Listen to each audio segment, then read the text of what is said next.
Marc Maron, Gillis and others call out A-list comedians for performing at the Riyadh Comedy Festival.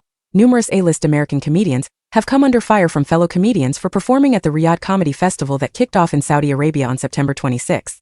Dave Chappelle, Louis C.K., Whitney Cummings, Bill Burr, Zarna Garg, Aziz Ansari, Kevin Hart, Bobby Lee and Andrew Santino are some of the comedians on the lineup for the inaugural edition of the 2-week-long festival. Marc Maron was one of the first to criticize his peers for participating in the Saudi event in a stand-up clip he posted on his Instagram page. I mean, how do you even promote that? From the folks that brought you 9/11. 2 weeks of laughter in the desert, don't miss it, he says in the clip, referencing the involvement of Saudi nationals in the September 11th attacks. Maron goes on to clarify that he was not asked to perform at the festival, so it's kind of easy for me to take the high road on this one.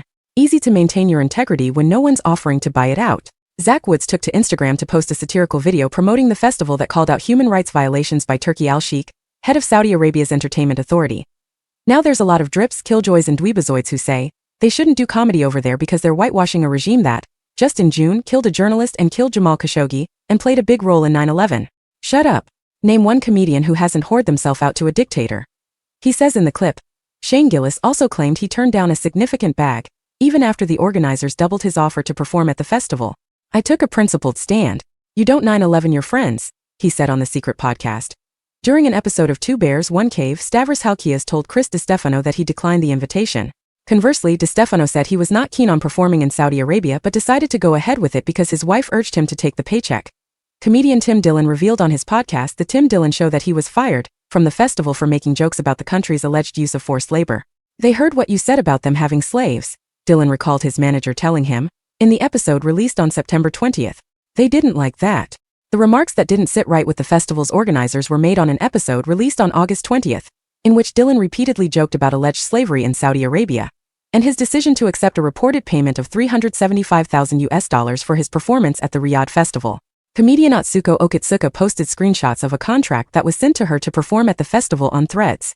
The screenshots revealed subjects that comedians were not allowed to make fun of.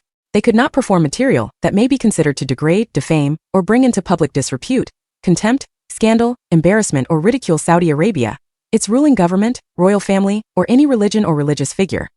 FYI, there are more of us that said no to the Riyadh Comedy Festival in Saudi Arabia, she wrote in the post. The money is coming straight from the Crown Prince, who actively executes journalists, PPL with non-lethal drug offenses, bloggers, etc. without due process, she continued. Mike Birbiglia commented on Okitsuka's post revealing that he too turned down an offer to perform at the festival and praised her and Gillis' decision to do so as well.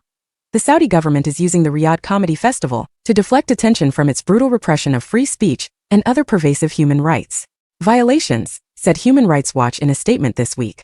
Participating comedians, to avoid contributing to laundering the Saudi government's reputation, should use the comedy festival to publicly urge Saudi authorities to free unjustly detained Saudi dissidents, journalists, and human rights activists. The festival is part of the country's Vision 2030 initiative, which attempts to expand its entertainment industry and to diversify its economy beyond oil. As a result, the country also lifted its long-standing ban on live music performances in 2017 and launched the Soundstorm Music Festival in Riyadh. This year's headliners include Post Malone and Calvin Harris. Forbes also reported that the Saudi government entered a 10-year deal with World Wrestling Entertainment in 2018 worth roughly $500 million to host large-scale live events that will be streamed as well.